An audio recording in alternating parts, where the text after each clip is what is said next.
Thanks for joining us for this edition of the Conflict, Security, and Development series. I'm John Gershman at the Wagner School, and on behalf of the co-sponsors of the series, the Center for Human Rights and Global Justice and the Bernstein Institute for Human Rights, both at the law school, the Center for Global Affairs at the School of Professional Studies, the Graduate School's Master of International Relations program, and Wagner's Office of International Programs. We're delighted to have Charles Kenny joining us today. Charles is the Director of Technology and Development and Senior Fellow at the Center for Global Development in Washington. He has a CV that is far too long to actually recite, and the focus of his presentation today is his most recent book, The Plague Cycle, The Unending War Between Humanity and Infectious Disease, which I highly recommend to everyone. Charles is going to speak for 20 to 30 minutes or so, and then we'll do our customary kind of moderated Q&A. So over the course of the presentation, if you have questions, please throw them into the Q&A folder or box or whatever we want to call it. So without further ado, Charles. Thanks so much. It's a delight to be here. I wish it was in person, but it's a delight to be here virtually. So a couple of years ago, I walked into a minute clinic with what I had self-diagnosed as pneumonia. And I described my symptoms, primarily the feeling that a bunch of bricks was on my chest. And the doctor took my blood pressure and immediately called an ambulance and rushed me to the hospital because my self-diagnosis was a bit off. And actually I had a minor heart attack. 2 stents and a bunch of blood thinners and drugs for cholesterol and blood pressure. Here I am, pretty much as good as new. Of course, at an earlier age, perhaps I'd never have got to finish writing The Plague Cycle. Stents were only introduced in the 1970s. All the drugs I'm on to date to that decade or later. And yet, despite all of these advances that I'm very grateful for when it comes to heart medicines, heart attacks and strokes have still become America's greatest killer. And that's not just sort of Americans here, but when Americans go abroad, heart attacks and strokes is what kills them most of the time when they're traveling. And that is a sign that for all of the advances we've made against heart disease, they are dwarfed by progress against infectious disease. For most of history, most people didn't live long enough to die from a heart attack or stroke. They died earlier from an infected wound or smallpox or malaria or any of a number of other infectious diseases. The history of humanity's past victories against infection is what's at the heart of the plague cycle. But as this is a group interested in security and international development, I want to talk today a bit about the impact of decline of infection on global development, as well as some of the international implications of continued threats like COVID-19. And I hope in the question and answer, we can maybe get to some of the security implications. For most of history, the risk of infection kept populations small and spread and disconnected. And our victories against disease allowed us to come together for the benefit of all. And going forward, we need far stronger global cooperation against disease to preserve that ability. The first global pandemics followed in the wake of farming in cities and trade. Infections leveraged proximity to survive and evolve, and population density and settlements were vital to the emergence of history's most deadly killers. At first, staying in one place for a long time in order to farm would have been a boost to the traditional afflictions of pre-civilization humans. Mosquitoes, for example, would find it more people to feed on and more irrigated and cleared land to live in. A 5,000-year-old Egyptian papyrus on medicine contains a reference to the pest of a year that may have been malaria, and mummies from the period show evidence of malarial infection. Over time, and largely within the last few thousand years, a more insidious effect of civilization and domestication of animals emerged: the evolution of new infections. Some diseases of civilization evolved from livestock illnesses. Proximity to a dense population of interbred farm animals presented considerable opportunities for infections to jump species. Influenza is shared with pigs and ducks, for example, while diphtheria and rotavirus may have spread from domesticated cattle and sheep. Tuberculosis probably actually jumped the other way from humans to cows. And human population density of a kind that can only be accomplished thanks to agriculture really matters for a number of the most harmful single species diseases that emerged thanks to civilization. For example, at some point, measles jumped species from cattle to humans. The estimate is that to survive and reinfect later generations, measles needs at least 500,000 people living in close proximity, otherwise it dies out. Early empires connected by trade were large enough to keep measles going. Indeed, as early as the Roman Empire, much of Eurasia emerged into a reasonably common disease pool, home to a range of endemic diseases of civilization that usually primarily affected children, as well as new pandemic outbreaks that killed off young and old alike. For example, around 160 AD, as Rome's ambassadors reached the emperor in Han China, what might have been smallpox reached back to Europe. The disease killed more than 1 in 4 in parts of the empire. And it was a pandemic from the Eurasian steppe that finished off the Roman Empire in the 6th century, an outbreak of Yersinia pestis, the plague of the Black Death. Pandemics went on to devastate populations in the Americas, the Pacific, and Africa as European conquerors and colonists spread infections worldwide. Look at Columbus. He or those who followed him to the Americas brought old world infections that killed off the great majority of the Native American population and ended the Aztec and Inca empires. As those native populations collapsed under the weight of infection, colonists looked elsewhere for people to mine the metals and harvest the tobacco and sugarcane. From the earliest days of colonization, African slaves were brought in alongside indentured servants from Europe to meet the demand for labor. Slaves brought with them a range of tropical diseases. These were deadly not only to Native Americans, but also colonists. By the late 1600s, the more lethal forms of malaria, falciparum, had been introduced from Africa to the Americas, along with yellow fever. Colonist death rates climbed and new indentured servants became harder to find. Demand for slaves further increased. Elena Esposito of the University of Bologna has uncovered a simple correlation. Across countries and across US counties, the higher colonists' mortality, the higher the population of slaves. By 1526, King Alfonso of the Congo was reduced to writing begging letters to the King of Portugal over the behavior of slavers in his country. Merchants are taking every day our natives, sons of the land and sons of our noblemen and vassals and our relatives. So great, sir, is the corruption and licentiousness that our country is being completely depopulated, he said. His appeals were utterly ignored. Between the 15th and the 19th century, 12 million slaves were exported from Africa. The eventual result was the collapse of the Congo Kingdom and others. And the slave trade itself spread infection, perhaps eventually killing off more than those who embarked on the slave ships.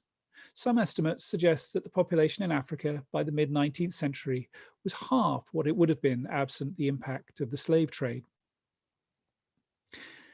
For the last few thousand years, infection has killed the majority of those born. It was the most powerful force keeping the global population in the millions rather than billions, limiting the size and sustainability of cities, and killing off traders and explorers, colonizer and colonized alike. But by the time of the last great die-offs of populations newly exposed to global diseases by European explorers, the world was on the verge of dramatic progress against infection. A sanitation revolution began in Europe and North America in the 19th century. Sewage systems took human waste out of cities. Pipes and filter systems brought clean water in. Housing reforms, the spread of refuse collection, and a newfound obsession with cleanliness all reduced the spread of disease. Then the 20th century brought a global medical revolution, the invention and spread of vaccines against measles, tetanus, polio, and a range of other microbes, antibiotics that killed off bacteria before the bacteria could kill off their victims, and cheap interventions like oral rehydration that fought off the deadly effects of diarrhea. Humanity's greatest single victory against infection involved smallpox. Victims experience headaches, backache, nausea, and chills, as well as terrible dreams. Then large red blistering pustules begin spreading all over their body. Victims' eyes scar to almost complete blindness, and renal failure and pneumonia come behind, all too often followed by death. In 1796, Dr. Edward Jenner found that infecting people with the related disease of cowpox would protect them from the far more dangerous smallpox. He created the first vaccination from vacca, the Latin for cow. Soon after, we saw the first global vaccination campaign. In 1803, King Charles IV of Spain shipped 22 orphans across the Atlantic on the sailing ship Maria Pita. Vicente, age 7, and Pascual, age 3, were infected with cowpox as the ship sailed, and as the cowpox reached its peak, pus was withdrawn from their poxes and injected into 2 more children in turn. Children were used because they were less likely to have been exposed to smallpox already, and the serial process ensured there be a child ripe with the pox available to provide the vaccine to American populations after the crossing. At each stop, more children were drafted to support the effort. The Maria Pita provided vaccines to Venezuela and Mexico. Having crossed to Acapulco, the vaccination campaign recruited a new set of children to continue the cowpox chain across the Pacific. From Manila, the expedition spread vaccines to Macau and Canton before returning home. Taking the Venezuela vaccine strain to South America, Spanish Army surgeon Josep de Salvani led the campaign across the Andes to Ecuador. Despite suffering from diabetes, malaria, diphtheria, and tuberculosis, as well as losing both a hand and an eye, Salvani continued the vaccination campaign down through Buenos Aires to reach Bolivia in 1810. There, he collapsed and died at the age of 36, with the expedition having vaccinated 1.5 million people. Jenner called it a glorious enterprise and predicted that vaccination could wipe out the disease worldwide. He was right, if a century and a half in advance, and ignoring the role that independent developing countries would play in achieving it. In 1980, the global smallpox eradication campaign finally succeeded.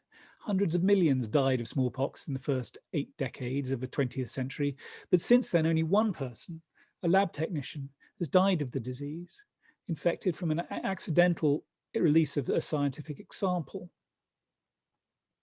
But that's just one example. The number of cases of guinea worm, a parasite that causes excruciating blisters and vomiting and dizziness, has fallen by more than 99.9% worldwide over the past 2 decades.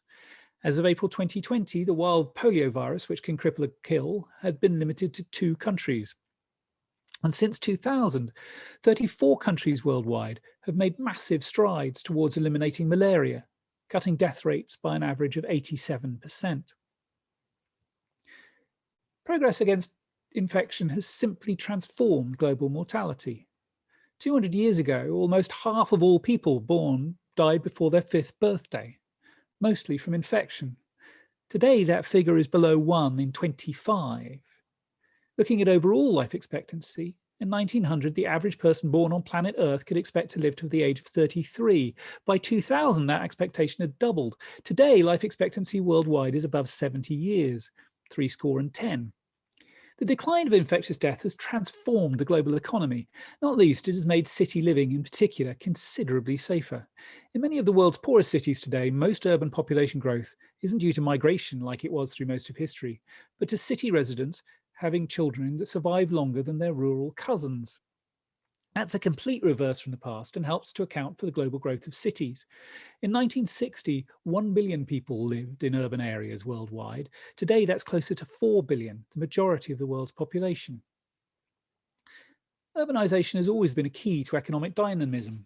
Putting producers and consumers close to each other helps both benefit from scale and diversity, a better workforce, cheaper products, and more variety. And urban areas are the centers of technology advance because entrepreneurs and inventors learn from each other. In the US, 96% of new product innovations occur in metropolitan areas. The half of the world's population that lives in towns and cities generates more than 80% of global output. And international travel is far less risky than it used to be. As I mentioned, if you see what kills Americans when they go abroad, it's the same things that kill them at home, like heart attacks. Hardly anyone dies from infection. Of course, most US travel is places where infectious disease risk for Americans has long been comparatively low, but even travel to pathogen-rich environments has become far, far safer than it used to be. A study of 185 deaths of US Peace Corps volunteers placed in some of the world's least healthy countries found that infectious conditions were responsible for considerably less than 1 in 5 deaths. Our victories against microbes has made the world safer for globalization. Economists Michael Kramer and Paul Gromer both suggest that over the long term, there's a simple relationship between the size of a connected population and the speed of technological advance. Small, isolated communities see technological stagnation, while large integrated populations foster rapid innovation. Technological advance is the big reason that global quality of life has risen so much over the last 200 years, and the decline of infection is a big reason for the population growth and connectivity behind that advance. At a global scale, Malthus's fear that more people would lead to greater poverty has turned out to be precisely wrong. And the efforts of lower infection go beyond that. If kids are more likely to survive childhood, parents have fewer children and they invest more in those kids' education. That's a big reason why the average woman worldwide who used to have 6 or more kids now has closer to 2. Economists Daniel Cohen and Laura Laker suggest that across countries over the past few decades, adding 1 year to life expectancy at birth leads parents to send their kids to school for an extra 3 months. One reason for the link: it makes more sense to invest in a child's education if a child is likely to live long enough to use what they learn. That's why we're moving from a world full of young, illiterate people to a world of the old and educated, with knock-on effects from gender equality to reduced violence. In the US, the average woman born in 1900 would be pregnant for more than a third of the time between the age of 23 and 33, and nursing for about a third more. Her compound risk of dying from complications of pregnancy or childbirth was about 3%, and more than half of all women suffered some sort of pregnancy or childbirth-related disablement. Thankfully, risks of serious disablement from pregnancy are a fraction of that level today, and women are getting pregnant a lot less often. Not surprisingly, that's had a dramatic effect on their ability to work outside the home. Only about 3% of married women were in the US workforce in 1890. By 1990, that figure had reached 70%. There's an active debate amongst developmental economists as to why tropical regions with their high burden of infectious disease are still poorer to this day. On one side are those who think that the current day impact of disease is reason enough to expect greater poverty. Scourges such as malaria and diarrhea and AIDS and dengue impact the ability to work and learn and invest, and so on. Jeffrey Sachs at Columbia University and former US Treasury Secretary Larry Summers at Harvard are 2 economists who have emphasized the contemporaneous impact of infection on economies. On the other side, economists such as Darren Ashimoglu and James Robinson emphasize the role of history. They suggest that where colonists rapidly succumbed to disease, including in Central America, the Caribbean, and Africa, they created institutions that favored a small elite, raking off incomes as rapidly as possible before retreating from the disease threat. These institutions survived decolonization and fostered inequalities that have festered. Meanwhile, economist Nathan Nunn has shown that African countries that are the poorest today occupy areas from which the most slaves were taken in the past. For all Ashimoglu and Robinson's work in particular has taken some methodological and data hits of late, I think both sides may have it right. There's evidence for historical and contemporaneous impacts of disease on economic success. Tropical disease has delivered a double burden: a grim history of unequal institutions and a grim present of sickness and death. In connection with that, Harvard's Philip Aghion points out the obvious: countries that start healthy and grow healthier over time experience far more rapid economic growth than countries that start and stay unhealthy. The rollback of infection hasn't only erased the losses that the average human suffered when civilization spread, it has helped vault mankind into an unprecedented standard of living. 2020 saw a dramatic reversal in our progress against infection, of course, and it has demonstrated the irony of that progress. It has helped create the perfect environment for the emergence of a new disease outbreak and for that outbreak to have catastrophic global social and economic impact. We saw that density and connectivity were key to the emergence of new infections in the first age of plagues.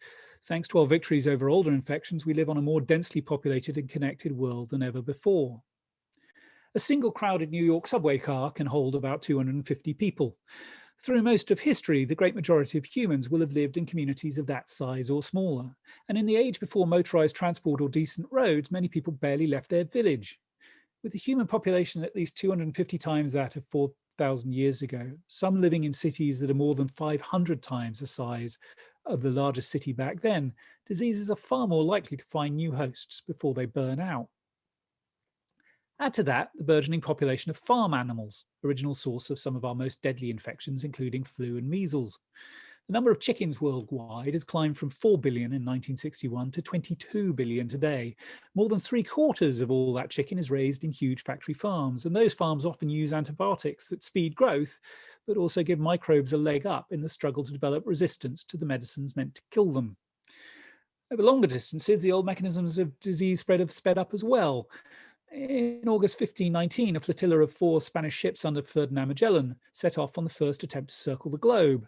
3 years later, one of those ships made it back to home port. Today, when tourists can travel around the world in a day or two, so can their diseases. And more than 1 billion international trips are taken worldwide in the course of a normal year.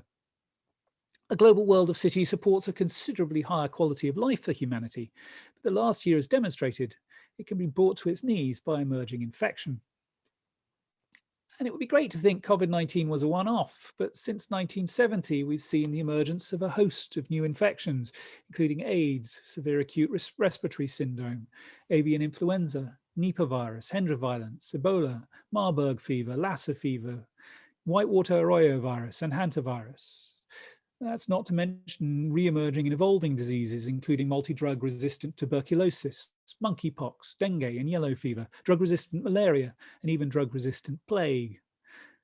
Evolutionary biologist Catherine Smith and colleagues at Brown University studied more than 12,000 reported disease outbreaks worldwide since 1980 and concluded that both the number of diseases and the number of outbreaks has been increasing over time. Given how rapidly microbes can mutate and then spread, new global pandemics will surely continue to hurl themselves at humanity. What to do in response? We've seen the immense cost of trying to stay apart in the economic collapse that accompanied COVID-19. The social distancing orders and the closure of mass transit were necessary, but utterly unsustainable over the long term. And we can't simply unravel globalization to stay safe either. Columbus's small crew were enough travelers to help spread syphilis worldwide, for example. And the record suggests that the pandemics in the last few decades have been delayed by at most weeks in most countries by travel restrictions. But the world as a whole still reacts poorly to new disease threats. Rather than deal with the risk before it emerges through better sanitation and stronger health systems, or as it happens through better surveillance and screening and isolation and research, we respond late and in panic. And we're abusing our most effective tools against disease, not just misusing antibiotics by feeding them to farm animals with bulk, but also leaving our children unvaccinated and refusing vaccines ourselves, funding research on new bioweapons while underfunding new treatments and cures, and letting weak medical systems fester in the world's poorest countries. At the same time, the last year has also demonstrated we can develop new responses to disease threats in record time. Not least from the first detection of COVID-19 to effective vaccine rollout has taken less than 12 months. Some countries managed to weather 2020 with very few cases, thanks to track and trace and isolate regimes alongside social distancing and mask mandates. And that points to how we avoid a new age of pandemics if we can't and shouldn't want to go back to a human population that is as small, spread and disconnected as it was in the past. The only solution to our infectious challenge is to use the immense innovative power and capabilities of our connected and urbanized world to develop and roll out more effective responses to new disease threats. Not least that it means improving sanitation in cities and on factory farms and using our existing tools from antibiotics to vaccination with the care and urgency they deserve. And when it comes to new outbreaks, it also means the rapid introduction of testing and tracking regimes alongside quarantine systems that stop spread in countries, including Vietnam and South Korea. It means methods to speed up research and delivery of tests, treatments and vaccines to an even greater pace than the record-breaking efforts against COVID-19. And crucially, it means global cooperation to tackle microbes that have no respect for borders. Not least, and for all its faults, we need a stronger and better financed World Health Organization to help tackle the next pandemic, one with the resources to ensure all of its member countries can detect and respond to outbreaks wherever they emerge. And we need to build on global research capacity and cooperation that has become central in the fight to develop responses and deliver them at scale. Take the collaboration on the vaccine to develop Ebola in 2015. US players in the research included the National Microbiology Lab, Yale University, the Army Medical Institute, and the National Institutes of Health. but also playing vital roles with the Institute of Virology in Marburg, Germany, as well as German vaccine manufacturer, the Canadian Microbiology Lab, and the World Health Organization. And 9 separate countries were involved in the clinical trials to determine if the vaccine worked. We'll look again at the COVID vaccine, produced by Pfizer, produced by Pfizer, but developed by Turkish immigrants working in Germany. And then Pfizer itself is an American company run by a Greek CEO. We work faster and more effectively against global pandemics if we work together. A world of billions living in globally connected cities will always be prone to new disease threats. And through sufficient neglect or miscalculation, we could allow communicable diseases to fight back and reclaim their place as death's most popular weapon. History suggests such a reversal would shape the coming century more than almost any other conceivable event, more than climate change, far closer to limited thermonuclear war. And even if that full threat doesn't materialize, we could allow poor response to new diseases like COVID-19 to stifle global progress. But the world has also developed the technologies and approaches to ensure those threats can be controlled, limiting the human and economic costs. If we work together, we need not see a repeat of the last year. Thank you. I'd be really happy to take questions now and hear thoughts and comments.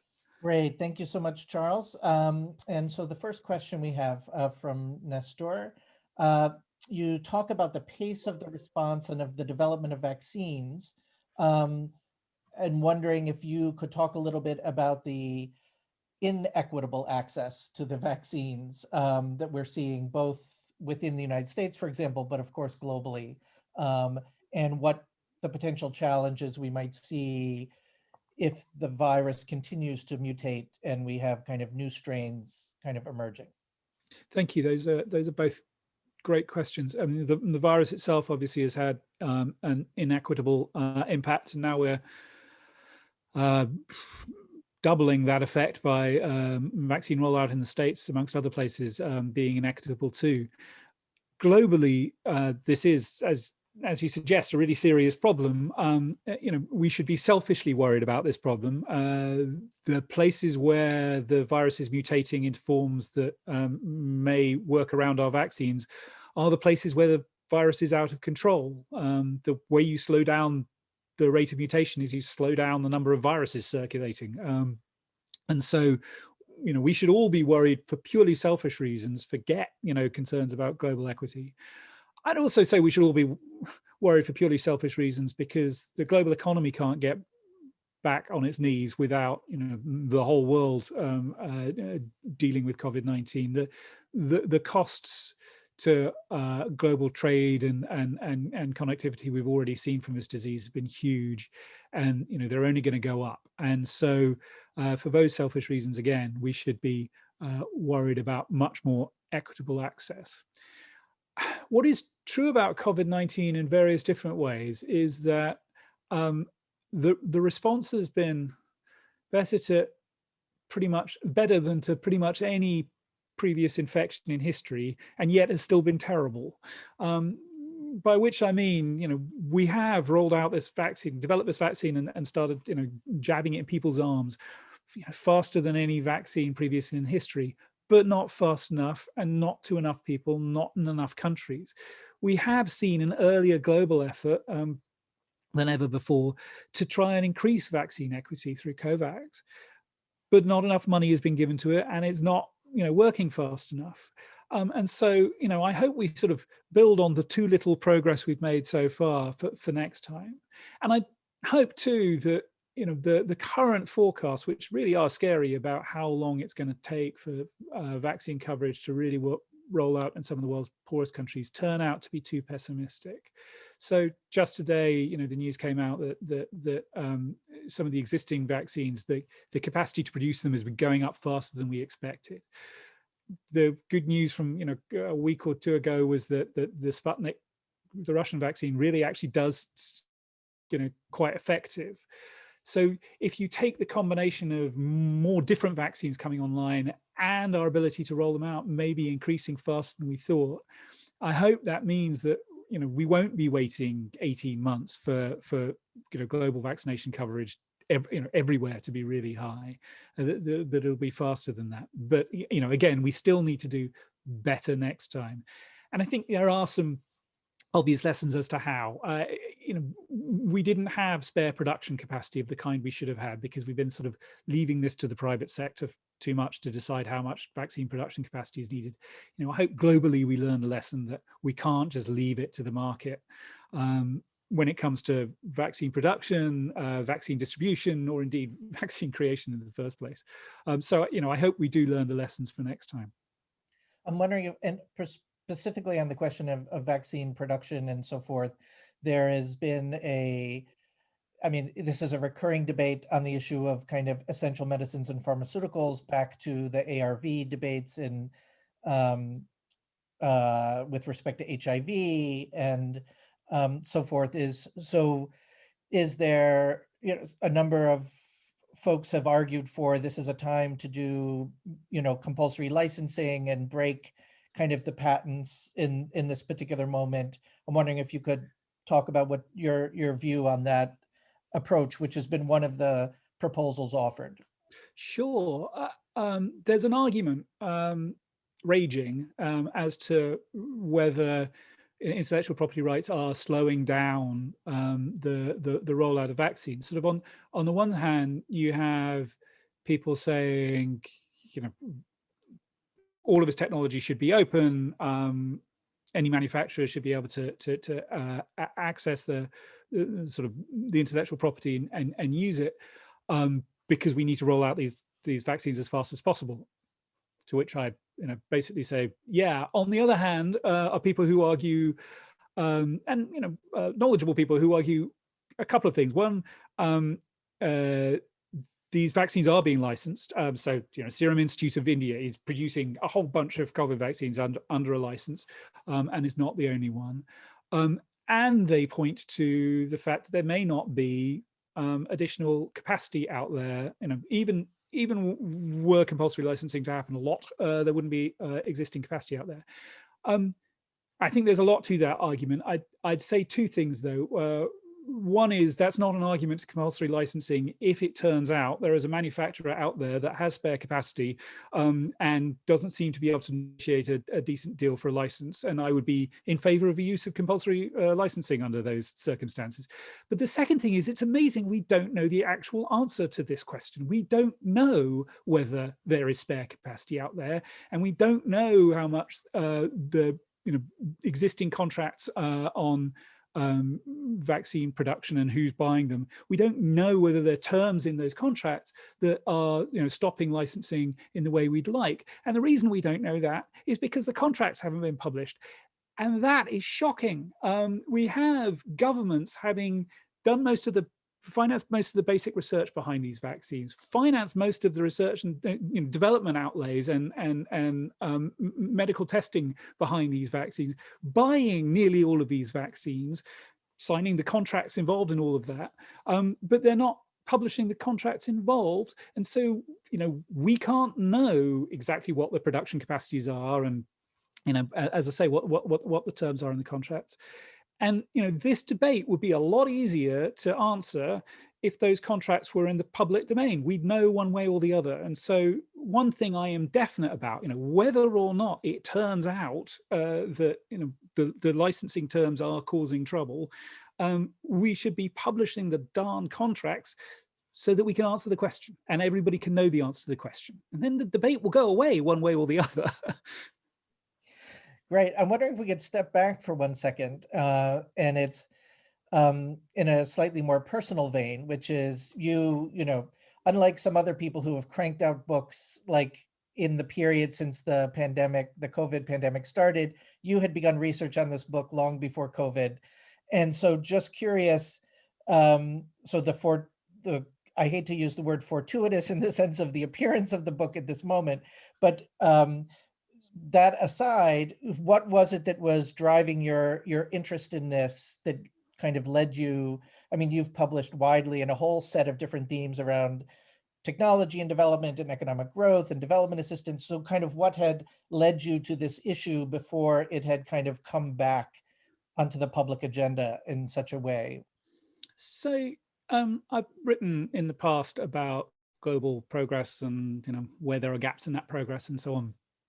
and it's a topic very close to my heart, and sort of one of the least arguable measures of progress, or at least I think one of the least arguable measures of progress, is the fact that a few decades ago, child mortality was about 5 times its rate of today. If today about every 5 seconds a child under the age of 5 dies somewhere planet-wide, if we had the mortality rates of a few decades ago, it would be more than 1 a second.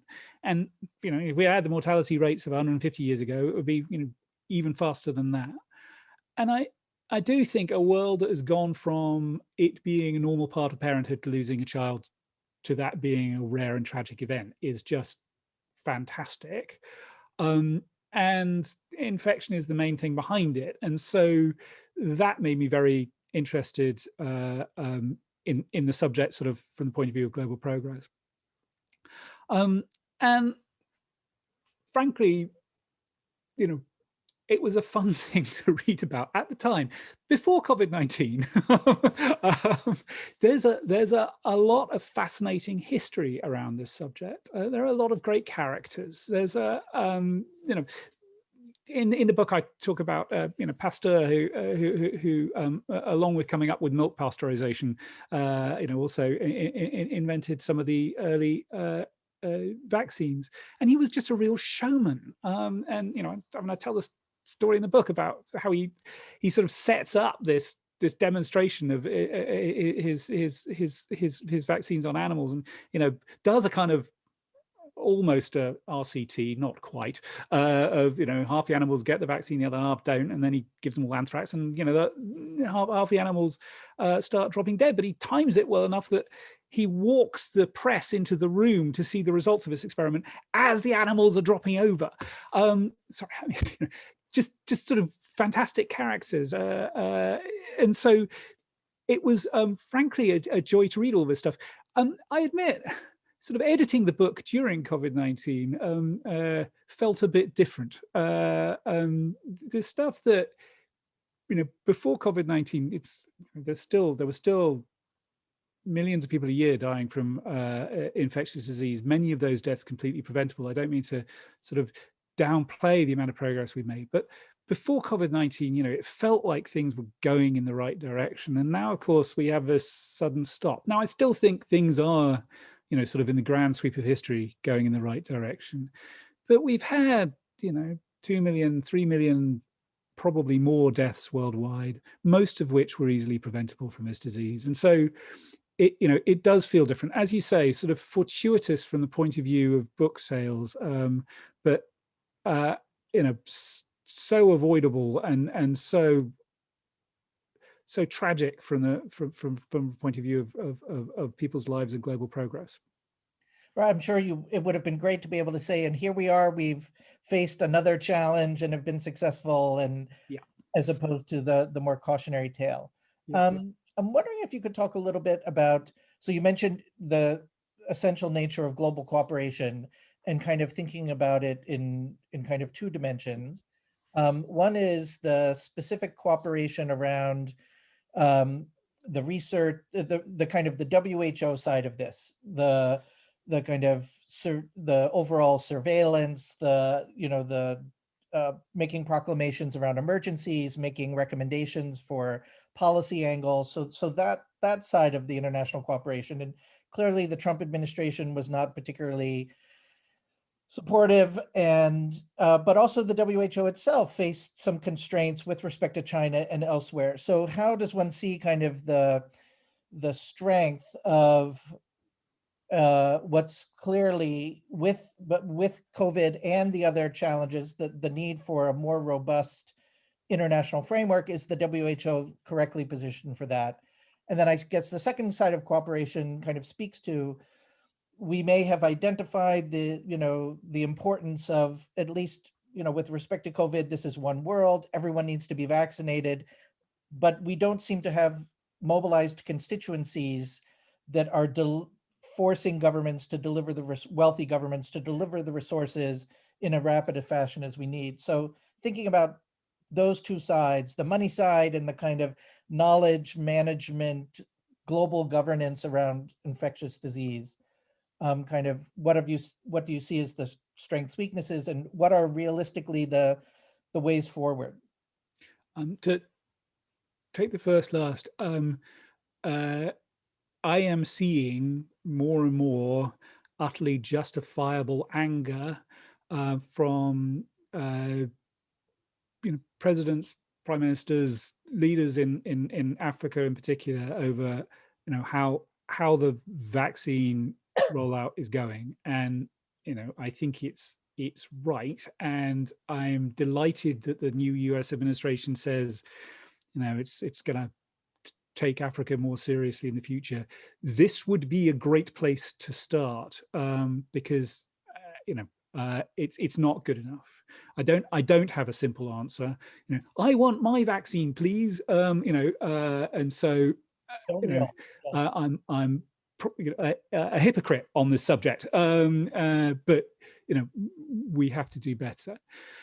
On the WHO, so the Trump administration, it got some things wrong.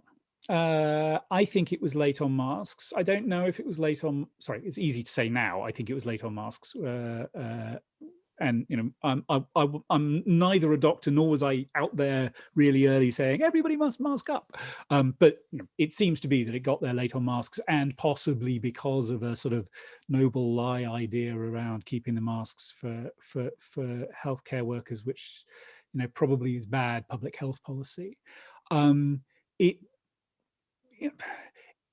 China didn't tell the WHO what China should have told the WHO quite as rapidly as China might have told the WHO, although that gap compared to the gap between the WHO telling the world to worry and the world actually worrying, that second gap was way larger. But of course, the irony of that is what it suggests is we need a stronger WHO, not walking away from the WHO. So I am delighted that one of the first acts of the Biden administration was to reverse course on the US leading the WHO, and it ought to be the first step in one, undoing an incredibly damaging policy of basically decades worth of flatline budgets for the organization, but also two, giving it more power. It needs to have more ability to conduct surveillance in countries all over the world over outbreaks, for example. We need stronger international health regulations in that regard. And it needs, that means more people, it needs more money, it needs more sort of treaty rights to do that kind of thing. And that ought to be a really urgent part of the agenda for the next few years, is giving the WHO the kind of power it needs to do its job properly. But this can't just be about the WHO, right? It also needs to be about the world as a whole taking it more seriously, that if you have, most factory farms nowadays are in developing countries. They're big, they're unsanitary, frankly, and they are using antibiotics at a much higher rate even than we do in the United States anymore. And for all the reasons we wanted to reduce antibiotic use in farms in the United States, and we've just started down that road, by golly, this is a global problem. We need to be, supporting farmers elsewhere to move in the same direction. For example, this has to be, this is a One Health effort. We need a lot more than the WHO. We need a lot more than the FAO. We need a lot more than just international institutions. We also need a lot more sort of bilateral cooperation on this. And again, I hope, perhaps excessively optimistically, I hope that actually the world will come to its senses that after millions of deaths and trillions of dollars, that this is an investment worth making. Great.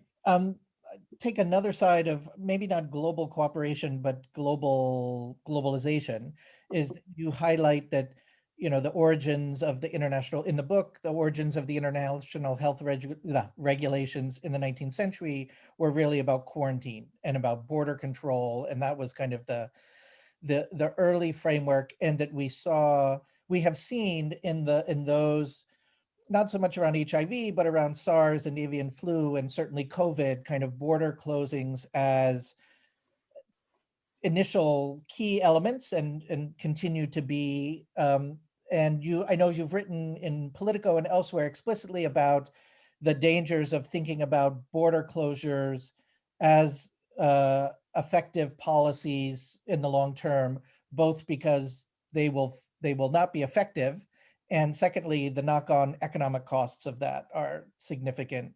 So I'm wondering if you can talk a little bit about how both your normative view on how we then should manage globalization and travel and all those things that both provide economic benefit and give viruses a kind of evolutionary leg up, and what you think is we're likely to see in what appears to be kind of a resurgent kind of nationalism that's both around border control, but also around the vaccines and so forth. So kind of your normative view of what you think we should be doing, but also where you actually think things emerging in this period. Yeah, so my colleague Michael Clemens has come out with a fantastic paper recently looking at past pandemics and how fast they spread around the world, and did travel restrictions put in at the time make any difference? And the short answer is, well, maybe weeks. If you really torture the data, maybe you can find an effect of a few weeks. And frankly, actually, one way you can tell that without the incredible econometrics he uses is you just look at the graphs. And the fact is that the speed of global spread of the flu 100 years ago wasn't actually much faster than the speed of, it wasn't much slower, pardon me, than the speed of global spread of more recent pandemics. So if you go back 100 years to the amount of global connectivity we had 100 years ago, you don't get much benefit. Now, that's getting rid of a lot of global connectivity, way over 50%, I would guess 90% of people moving across borders. So the amount you would have to unwind globalization in order to keep people safe is basically to go back to the era before Columbus. And I don't think anybody's really proposing that, and I'm glad they're not. Which is not to say there's never a place for travel restrictions. For two reasons. One, you don't want lots of people in a church right now. You don't want lots of people in shopping malls. You don't want lots of people in airports. You don't want people sitting in packed into planes together for 8 hours. Secondly, places like New Zealand and Taiwan, where COVID-19 is controlled, I think having at least very strict quarantine on entry, I get it. I would too. So it's not that there's no place. It's just that it can't be your first line. It'll never be your first line of defense. It will be sort of a measure that sometimes makes sense in particular circumstances. Most of the time, it'll probably be harmful. I think one of the reasons New York got hit so hard so early was because the Trump administration announced a travel ban. And the next thing you know, JFK and Newark were stuffed full of people waiting hours in line to get through customs. Exactly what you didn't want at the start of the pandemic. And so, that's just one example of these things being harmless. So what do you do instead? Well, the first thing you do, the best thing you do, is you stop infections emerging in the first place. And that's approaches like surveillance of animal reservoirs and trying to improve sanitation, in particular, in wet markets, but also in just general sanitation worldwide. The second thing you do is you have very active surveillance of human populations and the emergence of new infections in humans. Lots of testing sewage is a wonderful thing to do. You can discover all sorts of stuff in sewage, but trying to find the outbreak as soon as you possibly can worldwide through constant surveillance, and then shutting it down wherever it emerges. And that sort of brings us back to the WHO. It brings us back to making sure that countries' first response is to tell people, and to, if they need it, to get help to deal with this problem. Now, one way you do that is make sure there's money to make up for what will happen next, because people have a natural instinct, and it's a healthy one, to avoid places where there's a lot of disease. And so if a country comes out and says, oh, we've got a new infection, the response, you don't need laws, you don't need regulations, you don't need travel restrictions, people will stop going. It will have a big effect on economies. And we need to have in place sort of economic responses. We need the International Monetary Fund to be able to step in and say, thank you for doing the right thing and announcing that you've got this new outbreak and you don't know what it is about it. Here's some money to deal with the fact that you're about to lose a massive amount of tourism revenues. We need that kind of response. And longer term, if we don't manage to shut it down immediately, and so the next thing that has to happen is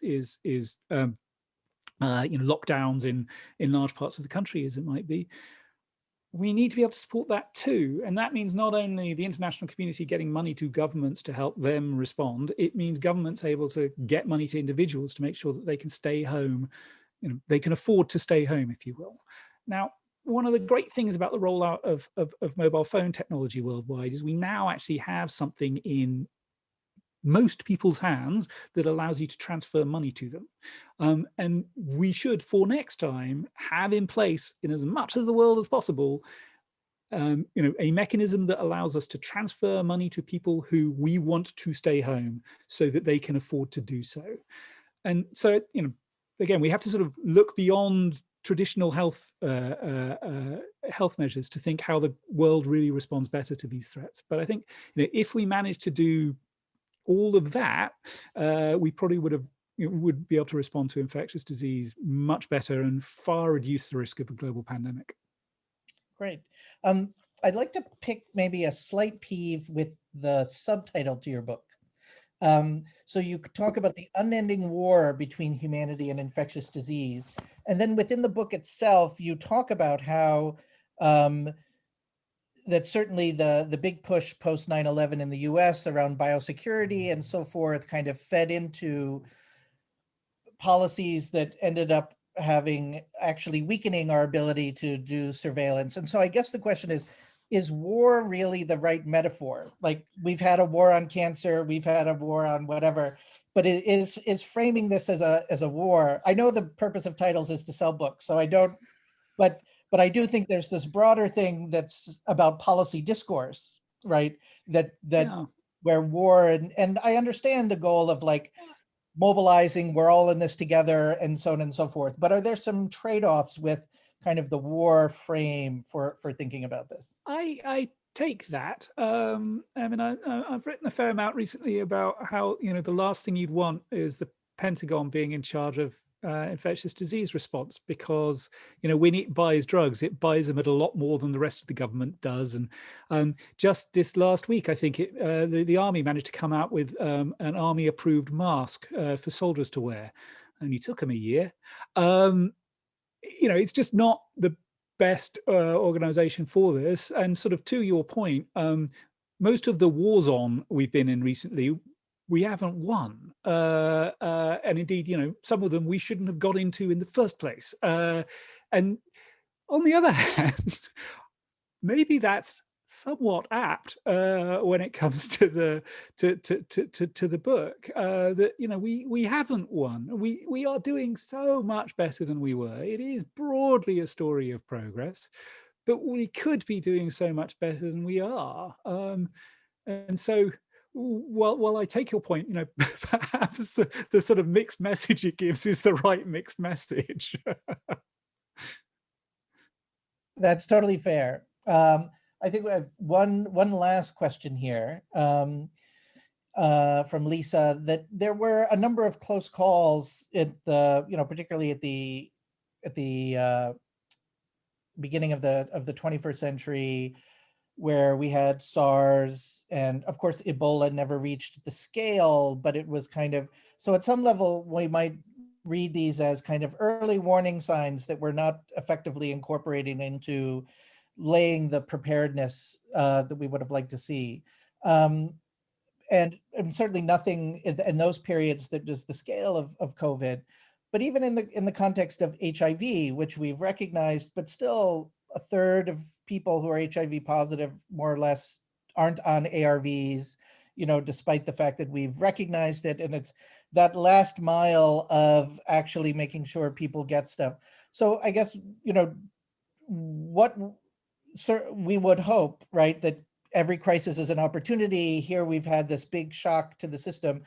Where, do you think that this is going to be a big enough shock? Or what was different about COVID? Was it the economic scale of the economic and health shocks that are likely to kind of move us in a different trajectory?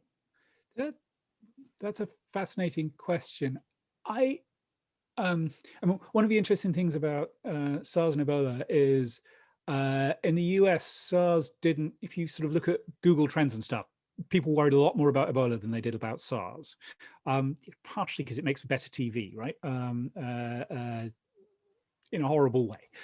And I wonder if that's one of the reasons the US was so poorly prepared for COVID-19. In East Asia, SARS was the far bigger event, and it is one reason why they had sort of test and trace and isolate regimes up and running so fast, is because of their experience with SARS and frankly not responding to it too well. Meanwhile, we were going, oh well, didn't we do fantastically with Ebola? And had we only learned from the right last disease, if you will, maybe we would have done better. Will this time be different? Not as different as I would like, I guess, is the short answer to that, surely. But I do think it will be different. And, perhaps partially for the really sad reason, I mean, compared to HIV, that, the sad fact of the matter was HIV in rich countries, particularly quite quickly became a minority concern. And that's terrible, but I think it's one of the reasons for the shocking fact that here we are all of these years later, and a third of the world that should be on ARVs is not. COVID-19 affected everybody one way or another, in a really fairly dramatic way, and so may not suffer from that. And I mean, it's terrible to think that needs to be necessary for us to respond in the scale that we should, but maybe it is. Makes total sense. Well, Charles, I really appreciate you taking the time today. This has been an absolutely fascinating talk. I presume since you've been talking, you haven't been following the chat where people are very thankful for the presentation and saying how interesting it is. For people who would like to get a copy of the recording, if the email for the person to contact is in the chat, and people should feel free to reach out for that. And we will hopefully also post it on the Wagner website. So once again, Charles Kenny, the book is The Plague Cycle, The Unending War Between Humanity and Infectious Disease. Charles, again, thank you so much for a wonderful presentation, and have a good week. And thank you everyone for joining us. Thank you so much, bye. Take care, bye-bye.